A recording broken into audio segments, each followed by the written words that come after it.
más de un punto de vista he dedicado a la celebración de la Navidad.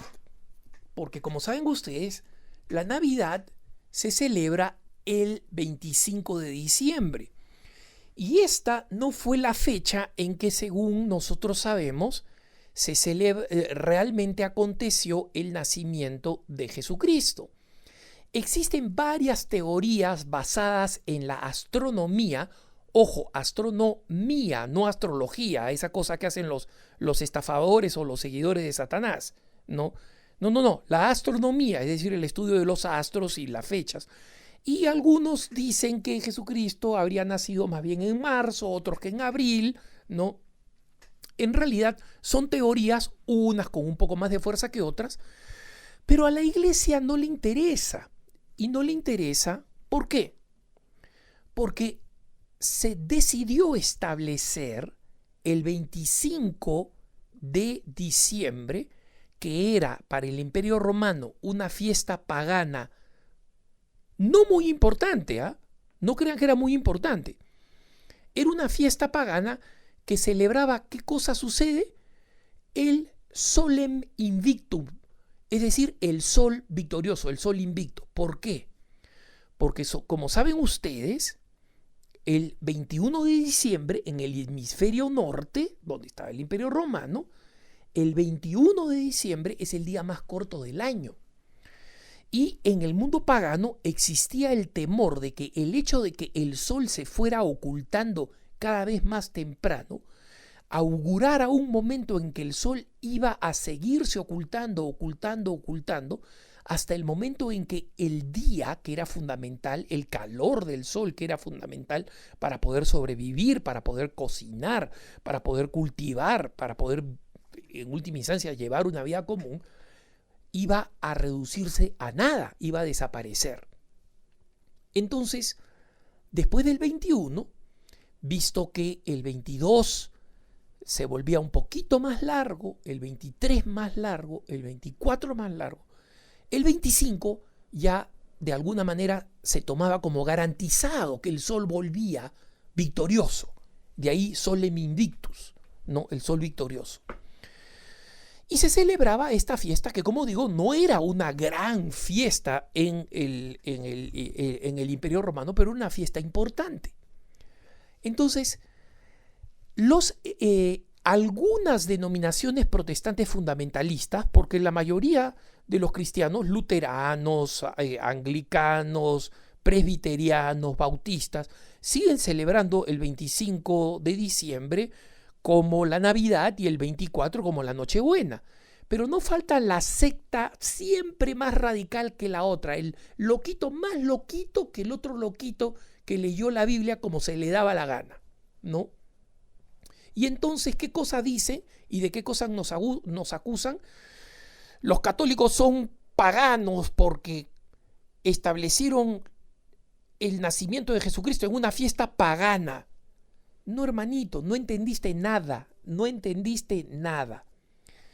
La constante evangelización de la Iglesia Católica y la victoria espiritual, no militar, la gran conquista espiritual de los pueblos francos, de los sicambrios en el centro de Europa, por ejemplo, o de los pueblos nórdicos, o de los pictos, los que hoy en día son los escoceses, salvajemente paganos, con devociones realmente satánicas.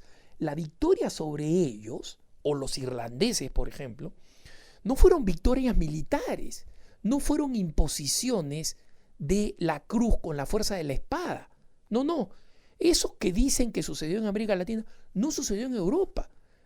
Al contrario, la victoria militar fue constantemente de los pueblos paganos. La cantidad de mártires que murieron, incluyendo San Bonifacio, el gran evangelizador de los pueblos germanos, que eran paganos y en algunos casos satanistas a morir, fueron al precio de una cantidad enorme de mártires.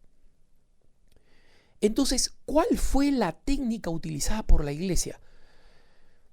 En vez de ser deliberadamente confrontacionales, hagamos como hizo San Pablo en el famoso episodio que los Hechos de los Apóstoles nos cuentan en el Areópago, cuando Jesús les comienza a hablar de todos los dioses que tienen los griegos en la Acrópolis, ¿no es cierto? Y les dice hay un Dios que es el más importante de todos, y es al que ustedes les han dedicado un altar sin conocerlo, porque los griegos, por el temor de ofender a alguna de las divinidades, habían creado el altar al Dios desconocido.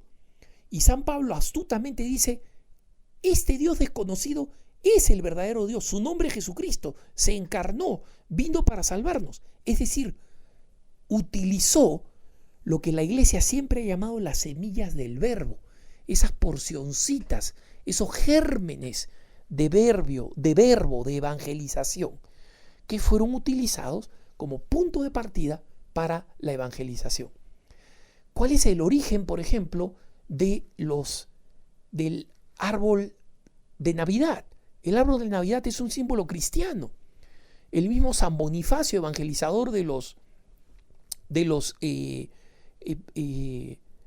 germanos, los germanos rendían culto a lo que llamaban el árbol esencial, o el árbol de la vida, o el árbol cósmico. Tomaban el árbol más alto del bosque y lo convertían en una especie de divinidad. ¿Por qué?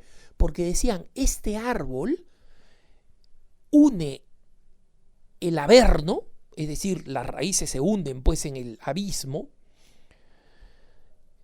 el árbol está en medio de la tierra, en medio del bosque, pero luego asciende al cielo, y en consecuencia es este gran puente que une el cielo con la tierra.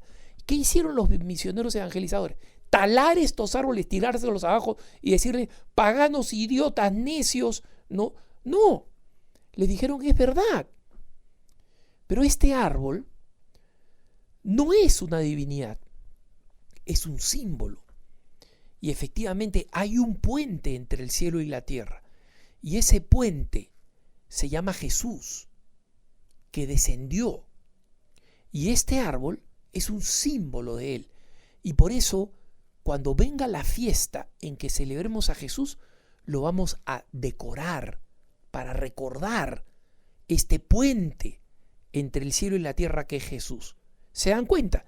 Evangelizaban utilizando estas semillas del verbo de origen pagano. ¿Qué cosa dicen estos ultraevangélicos fundamentalistas que no usan la plenitud de su cerebro y no entienden lo que es evangelizar? Porque son nuevos, pues, porque no conocen la historia de la iglesia. Eso no significa paganizar la fe, significa cristianizar el paganismo. Y con esa misma aproximación, con esa misma fe, es que la iglesia, en el momento en que deja de ser perseguida, dice, vamos a tomar esta fecha en que los romanos ya ni siquiera celebran con importancia esta fecha. Vamos a rescatar su importancia utilizando la bella ocasión en que se celebra, en la del sol invicto. Pero ¿quién es el verdadero sol invicto? Y recuerden ustedes entonces el cántico de Zacarías. Por la entrañable misericordia de nuestro Dios, nos visitará el sol que nace de lo alto, para iluminar a los que viven en tiniebla y en sombras de muerte, para guiar nuestros caminos por el camino de la paz. Es decir, ¿qué es lo que se celebra? Vamos a utilizar esta fecha para celebrar la venida de esa gran profecía neotestamentaria del papá de Juan el Bautista, que proclamó este himno maravilloso, este himno que nosotros rezamos, el Benedictus, que nosotros rezamos todas las mañanas en las laudes. Bendito sea el Señor Dios de Israel, porque ha visitado y redimido a su pueblo, suscitándonos una fuerza de salvación en la casa de David su siervo, y que tiene ese momento maravilloso que ya he dicho y repito: por la entrañable misericordia de nuestro Dios, nos visitará el sol que nace ¿de dónde? ¿Del oriente? No, que nace de lo alto, el sol del mediodía, el sol que desciende del cielo, el sol que nos es enviado por Dios de arriba. Y por eso, santamente, los grandes santos de la época, los grandes pontífices dicen: vamos a cambiar esta fecha para que en vez de que celebrar una fiesta pagana que a nadie le importa, celebremos esa gran ocasión de la encarnación del Señor Jesús. Entonces, para alguien que diga: oye, cambiaron la fecha, en realidad en esa fecha no nació Jesucristo. Primero, nadie tiene la fecha exacta, porque nadie lleva la cuenta. Cuando nació Jesús, bien pocos sabían. María y José eran los únicos que sabían que había nacido el Redentor del mundo. Entonces nadie llevó cuenta. Y cuando lo mataron, el pueblo de Israel hizo todo lo posible para eliminar cualquier recuerdo de cuando había nacido. Y cuando se destruye Jerusalén, se trata de eliminar todo resto de cualquier tipo de creencia judía, entre ellas el cristianismo, que los romanos creían que era simplemente una secta judía.